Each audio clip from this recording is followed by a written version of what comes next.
sea. Have faith of a mustard seed. Get up on your feet, rise up. Welcome to another segment of the Drexwell SEMO Show.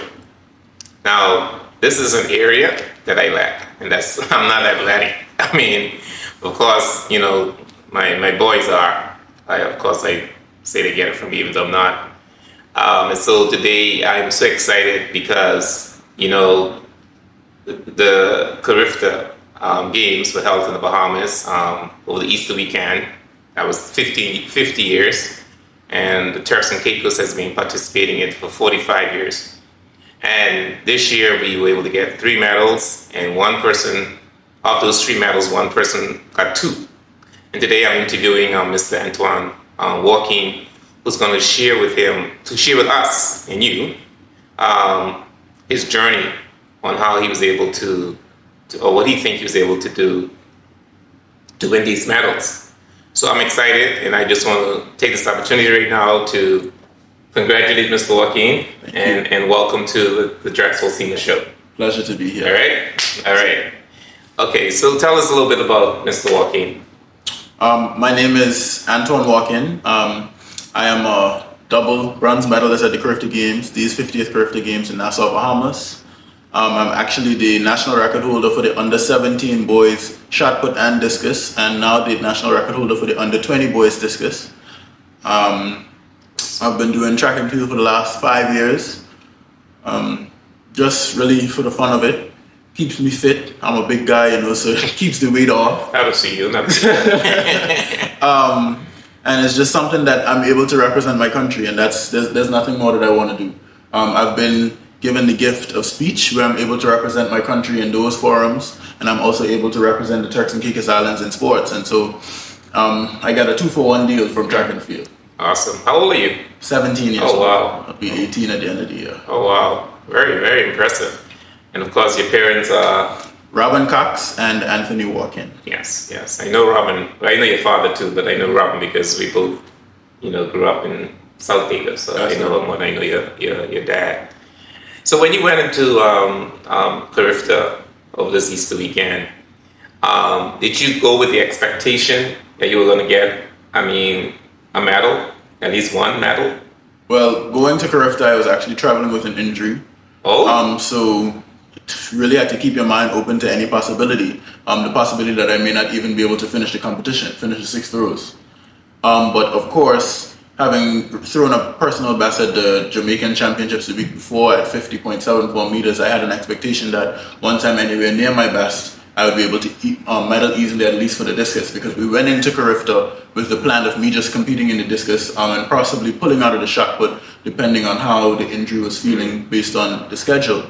And that being said, I hadn't thrown shot put since January. I hadn't touched a shot put, not even in training, since the 28th of January this year. So I was going really into shot put fresh. Wow. So imagine if you had was doing it since... Exactly. You I probably would have been more secure in that bronze, or even improved that medal to a bronze medal or a gold medal. Yeah. So which way you injured before? Where did you get injured? I had a high ankle sprain. Grade 2 sprains in my ankle, some bone bruising, the works. Wow, that's risky, and you still, that's great. It was a 6-week recovery period. I was only able to do about 4 of the 6 because I had to get back into competition shape as a team captain of the Kingston College track and field team this season, who won the boys championships in Jamaica. You're the captain? One of the captains, the captain of the throws team. So I had to actually come back to get prepared for the championships and get prepared for the championship season, so to speak, because of the Carifta Games championships, which were right after the boys and girls championships in Jamaica. Okay, so tell us about Jamaica. Obviously you are in Jamaica. You're going to school in Jamaica. Tell us about what's happening. I attend Kingston College. As we like to say, it's the best boys' school on this side of the world. I was offered a scholarship by the principal of Kingston College from 2019. Wait a minute, Jamaica offer you a scholarship? Yeah. Oh. So I'm actually there on a scholarship now. From 2019, Mommy wanted us to wait a few years, and then COVID came, so that pushed that entire timeline back to 2021, which is when I moved to Jamaica, started training in Jamaica. After the first season in Jamaica, at 15 years old, I broke my first national record at the under-17 boys shot put and the under-17 boys discus. Those records I still hold, and then this last second year in Jamaica, I was able to break the 50-meter barrier, which is one of the first barriers that a thrower must break to get into the Hall of Really Good in throws in the junior level. And I was able to throw 52.25 meters in Nassau last week, which was actually not only a huge PB, but a big improvement on the national record that I held previous. Wow, that is incredible. What do you think? I mean, what are some of the areas that you think contributed to your success in this area, in this sporting area? I like to put it simple: faith in God that He would have healed my injury and gotten me back into physical shape to be able to compete at the highest level. Experience. Having all those track meets under my belt from last season and the 2 or 3 that I was able to do before collecting my injury, because my injury put me out of commission straight back until the championships. So being able to rely on that experience, knowing what my body was feeling, knowing how to change the technique in certain ways to get far throws. Of course, being at Carifta without my specialist coach, Mr. Kanija, one of the better coaches in this side of the world for youth boys. Shot put and discus. Being unable to have him there talk me through the competition, I had to rely on my experience of knowing how my body felt, knowing what I was feeling, and knowing what needed to be changed. Of course, with the help of Mr. Randy Ford and Mr. Christopher Foster, the team coaches for the Turks and Caicos Islands. But other than that, it's just the work. Yeah. As it is with every sport. Yeah. There's nothing that you can rely on like how you can rely on the work that you put in. Knowing that your body has been in these circumstances before, knowing that your body is prepared for the circumstances that you're going to put it through. There's no better preparation for track and field athletes than being properly trained and their body being in the correct condition to compete at the highest level. I'm glad you raised those points, because you know what? I mean, it's applicable to, I guess, any part of our lives and jobs. You talk about having faith. You talk about the experience, the coaching, the work. And if we apply these characteristics everyday life. in our everyday life, it's you're bound to be successful, even though you might meet, obviously obstacles in your way. But I like those steps. What about discipline? Discipline and also support. I actually spoke with the ministers today, and I told them that there's nothing more important than athletes having support. The thing is, in track and field, athletes need support financially. They need support with teachers and education. They need help with some assignments that they may not be able to do. They need extensions for deadlines because of training. So they need support, not only from their parents, they need support from their local government, they need support from their communities, they need support from their schools, they need nutritional support, because really and truly, your body is going to give you what you put into it. And that's in terms of the work, and that's in terms of the food. You can only get in what you put out. You can only get out what you put in. And so ensuring that the athletes are eating nutritious meals. It ain't always going to be rice and chicken every day. Some days maybe you give them some ground food, all of those things that our parents are raised on. And so having that support and being disciplined enough to know that it's going to take 6 days a week. It's going to take from 3 to 7, from 4 to 8 every evening. It's going to take you staying up late to finish assignments. It's going to take pain, a lot of pain. It's going to take some blood. It's going to take a lot of sweat. You can cry some tears. It's going to mean that you're going to have to miss out on some birthday parties. You're going to have to miss out on some of those sacrifices. Things. You're going to have to make some sacrifices. But as Ms. Skippins likes to tell us, the podium feels good. So all those nights when you may be alone with those intrusive thoughts of things that would not be great for athletes to do, like drinking alcohol, going out to parties, things that other teenagers may be enjoying the luxuries of in this stage of their life, you think about the podium. I think about these beautiful medals that I got in Nassau. You think about your parents cheering you on in the stands, and I couldn't say thank you enough. And the entire Turks and Caicos, exactly. Of course, your parents were there for sure. And trust me, I couldn't say enough thank yous to my parents. My mother, my father, my stepmother, and my stepfather were all there in attendance to watch me perform. Awesome. My Auntie Rosie came. I know all of my aunties and uncles wish that they could have been there. Yeah. Some of them actually tried to be there, but it didn't work out. And I'm thankful for all the support that I get. I have a huge family on both sides, on my father's side and my mother's side, and they were all supporting my aunt Takim. I had a lot of support, and I love my family for that. Yeah, we supported you. I mean, because you, first of all, you were the one that brought the first medal for us, this Carifta. So that in itself was a big milestone achievement for Turks and Caicos. As we said in our meeting on Friday night before the game started on Saturday, I was the team captain for the team this year, and so all I tried to do was lead by example. You're going to give athletes advice as a captain, as a senior member of the team, as to what they need to do to execute and bring home hardware. And so the best thing that you can do is to lead by example and get something to motivate them. Because I can tell you that the attitude in the camp changed when I got my first medal. Oh, wow. And I like to think that Love Joseph saw the medal and he decided that he wanted one for himself. Yes. First time for the under 20 boys discus and the first time for the under 20 boys shot put, and it's also the first time field events double. So we've had athletes win medals in long jump, we've had athletes win medals in high jump, we've had athletes medal in javelin, but we've never had one athlete medal twice in the same games in different events in the field. Mm-hmm. I know you mentioned earlier you give recognition to your coach Randy Ford, Yes.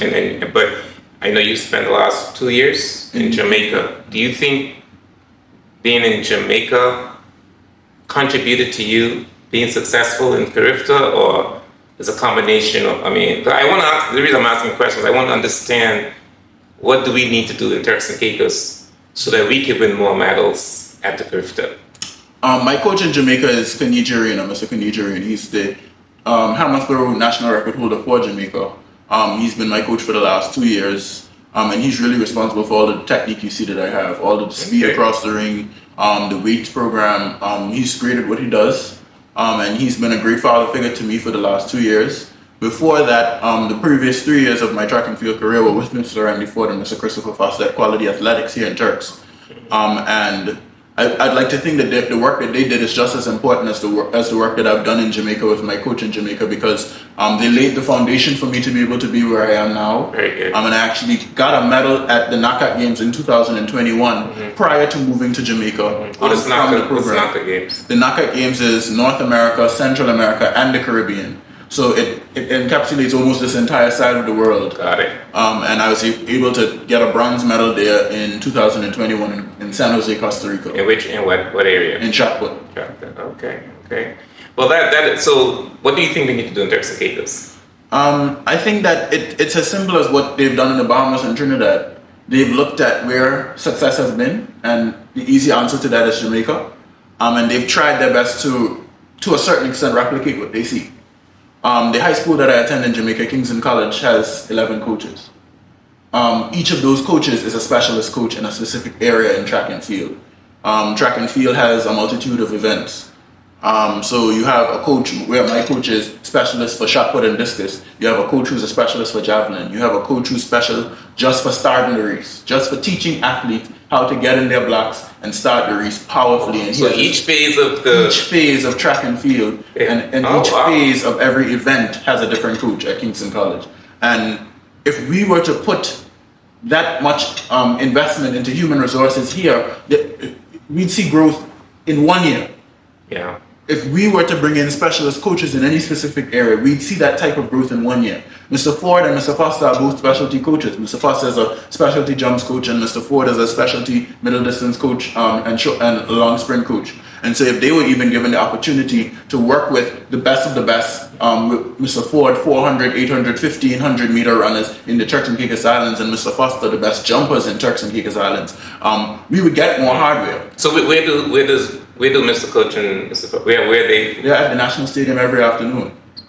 Are they with a particular school, or they coach any athlete interested in track and field in the Turks and Caicos Islands? That's a full-time job for them? Or that's something that it's actually something that they do on the side. It's voluntary work. Trust me, it's the work of a champion. Oh wow! And I always tell Mr. Ford I can never be great. I can never express to him the gratitude that I have for him, because he's who found me really and truly in 2017. He saw me one afternoon. He told me just coming through, and my life hasn't been the same since, to say the least. Oh well, we need to recruit those guys. I mean, full time. Trust me, there's not enough thanks and not enough times I can tell Mr. Ford and Mr. Foster thank you for what their program has done for me. Wow, and they're from Jamaica. Yes. Okay, and so in Jamaica during your training, what is it like during the day? Like, is it what time you get up in the morning? How does your training involve? I can tell you it's a killer routine. I'm up by 5 o'clock every morning because I live about an hour away from campus. So I'm up at 5 o'clock every morning. From 5, school starts at 7:30. So you get up at 5, get breakfast, get all of that stuff done, ensure that anything that needed to be finished up the night before that I probably fell asleep on, get that done in the morning. Get to school for 7:30. You're in classes straight back until 2:30 to 3 o'clock. And then you probably have a 10-minute break period in between 3 o'clock, 3:15. Training gets started around 3:15, and then you have probably depending on the day, you'd probably have a weight session earlier on, an hour and a half to 2 hour weight session, and then 50, 60 throws in the afternoon. Wow. You gotta have the repetitions, and then so that's from Monday to Friday, and then Saturday mornings we're up early again by 6 o'clock out of bed. And we train from 7 to 9, 7 to 10 o'clock in the morning. Wow. I think that's another element. That same training. It's Trust very me, critical. To do it 3 to say 7 o'clock, getting home 8, 9 o'clock each evening, And it's all year round. and that's all year round. That starts from August going straight back until the championship season, the following June, July. Probably get a few breaks in between here and there, but nothing substantial. You just get to sit around and do nothing. It's a constant grind. I think that's what we lack here too. I mean, of course, as I say, I'm not too involved in sports. I don't know much about sports, but I can see and I can hear, and I believe we lack training. In addition to the coaches we need to have that schedule and that training. Outside of the training, the thing is, really and truly, we don't have the determination. We don't have that hunger. If it's something that you notice in Jamaica, a lot of these athletes, and even with, I could use the example of American football players in the United States. A lot of the African American players are coming from poor backgrounds. Not all, but a lot of them are. And so that there's something that they're fighting for, or something that they want out of it. You're right. And we don't have that hunger because really and truly, we're not desperate. We're not desperate for it. And so I want it because I want to represent my country. I want to get myself out there. I want to put the Turks and Caicos Islands on the map. And it could be as simple for me as well as making my parents proud. Yeah. You know, they've worked so hard. They work so hard day in, day out to give me all the luxuries of life, travel, whatever gadgets it is that I want. And so to make them proud in this way, that's the least that I could do. Wow, I love it. I love it. So that is. I think that the athletes, they're missing that hunger. What do you think we need to do to get to that appetite? I like to tell people that they need an example. They need someone to look at. They need almost like a preview of what they could be. And in Jamaica, they have infinite examples. They have Usain Bolt, Johan Blake, Asafa Powell, Veronica Campbell-Brown, Shelly Ann Fraser-Price. Even in the throws, you have Odain Richards. And they have examples that they can look at and say, boy, you know, I want to be like him someday. We don't have that in the Turks and Caicos. We have Delano Williams, and I guess you could say that his name is exhausted now to the current athletes because they're always hearing about Delano. They're like, who else? And so they don't have that example, that constant figure in track and field in the Turks and Caicos Islands to look up to and say, I want to be like him someday. And they don't have that constant reminder of a person coming and motivating them towards picking track and field, because really and truly, I wouldn't have picked track and field for myself. In hindsight, I still want to play American football. That's my first love. Oh, okay. So I wouldn't even recommend track and field to anybody. It's one of the hardest jobs you'll ever pick up. But it's rewarding. But it's rewarding. Yeah. And so if I were to look back now in 5 years ago and see these medals around my neck, I wouldn't have changed a thing. Wow, that's incredible. So very, very good point you made. So hopefully if the government and the private sector could invest more, and then we train more people, then people realize the benefits of these sports, that they'll be hungry and they'll want more. Because I tell you one thing, sports bring us together as a people. Oh yeah. Even though we only got 3 medals, even when we didn't have any in the Bahamas, the Turks and Caicos delegation, they were excited, they were together. Exactly, yeah. And we're so divided in this country, like most countries, people are not just Turks and Caicos, we're divided everywhere, every country is divided. But when it comes to sports, when it comes to music, it can bring us together. And we realize that. We really have to establish a culture of sports. As a country, we like the game of basketball. Yeah, soccer. Yeah, we have some dabbles in soccer. We have some dabbles in American football as well. And I think that if we were to ever get to that place like Jamaica, like the Bahamas, where we establish a culture of sports and athletes, gotcha. Where it's normal. It's part of our everyday life. It's a part of our everyday life for you to do for you to run track and field.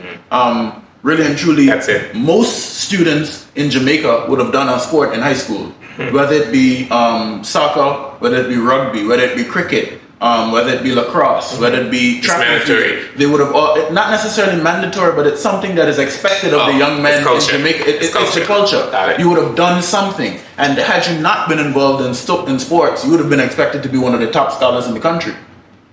And even at the top scholar schools, Campion and Hillel, it's mandatory for athletes to do sports at those schools, at those institutions. And so we just have to establish that culture. One where students are active. Yeah. One where students are active and able to actually cross paths through sports. Because really and truly, the best javelin throwers come from basketball and softball.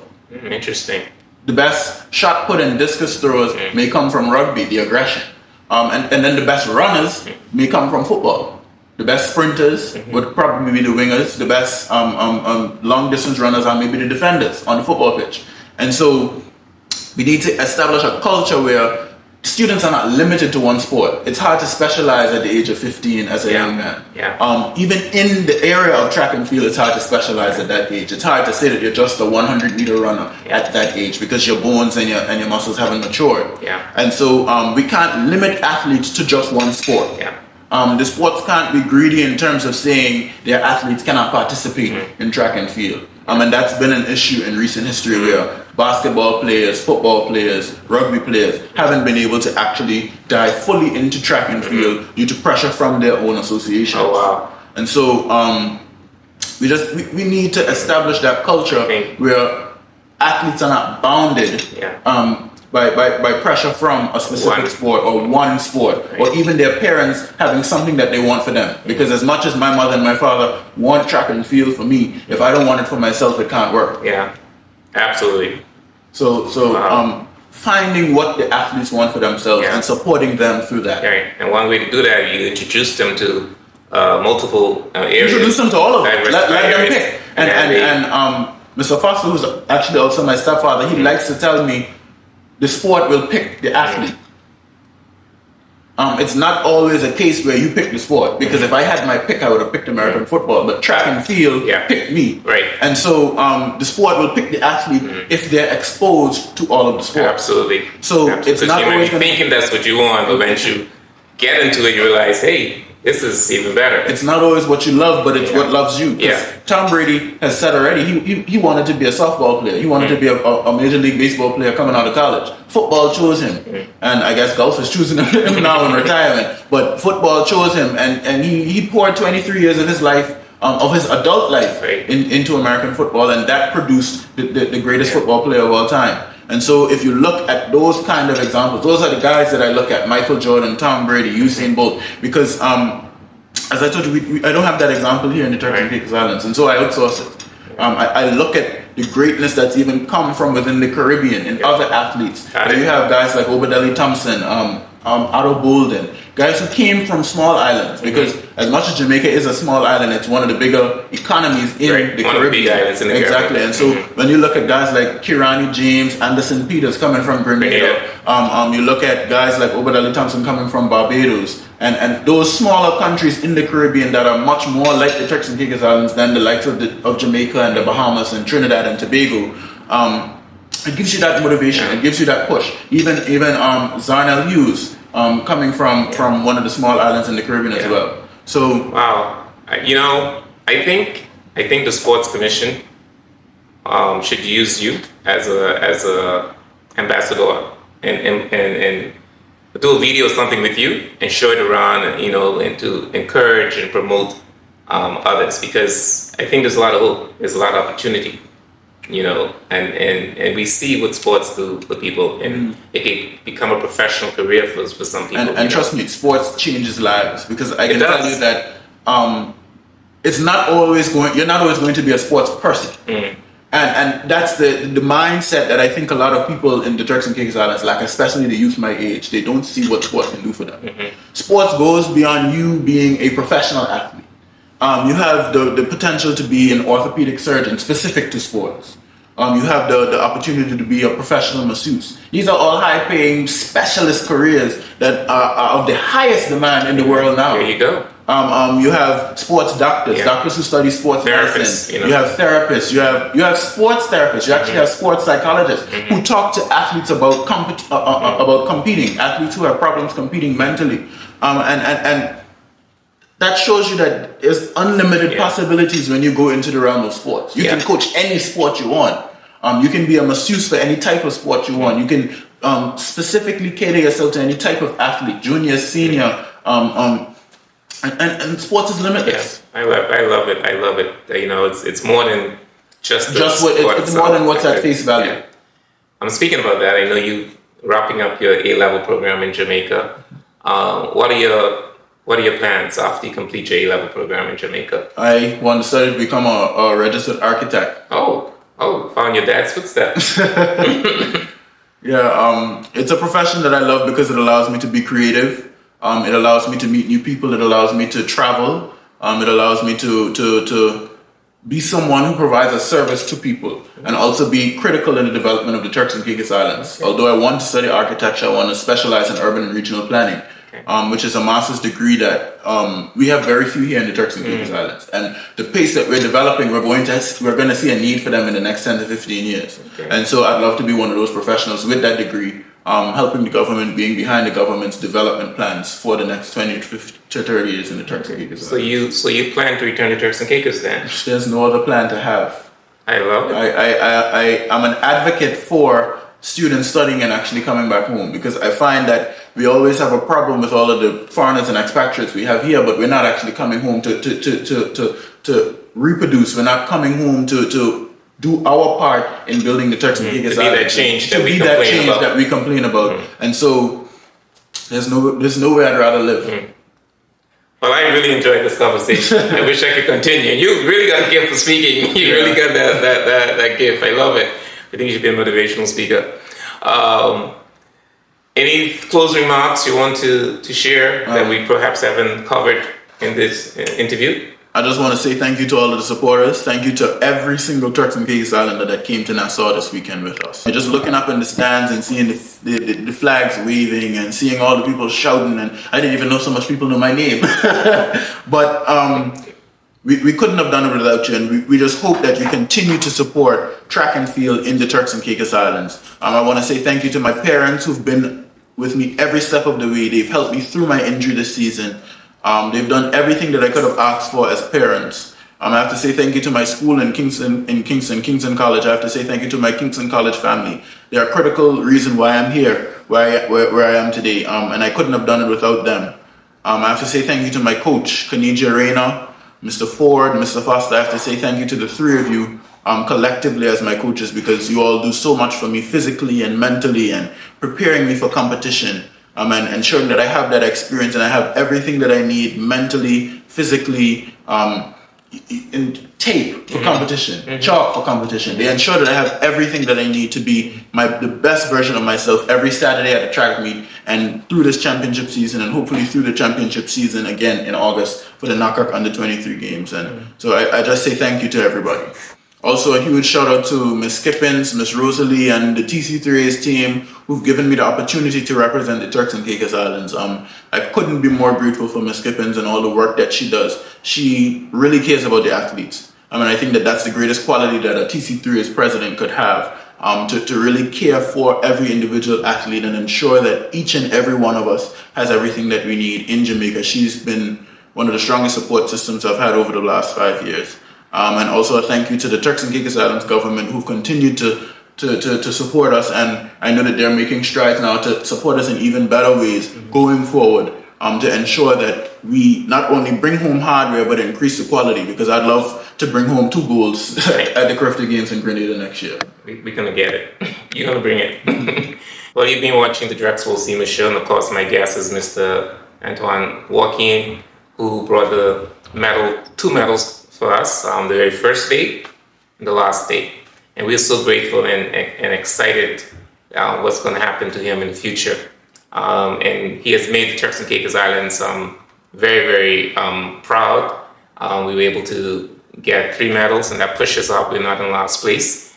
And we're grateful. And I want to, wish you the best in your career. I'm so excited to see that once your plans are to return home, and hopefully, you'll be in a position to also, even though you're going to be doing architect, hopefully you're in a position to even help with some training and coaching of some of our individuals there. I do hope people are watching the show, especially those who are in a position to make a change. We'll implement all the recommendations that Mr. Walkin mentioned. He knows what he's talking about, and we need to listen to him because he's went through it. We've seen the results that have taken place. For all of you out there who are perhaps daunting sports, just know that there are opportunities, lots of opportunities, as Mr. Walkin said, unlimited opportunities. So thank you for watching the show.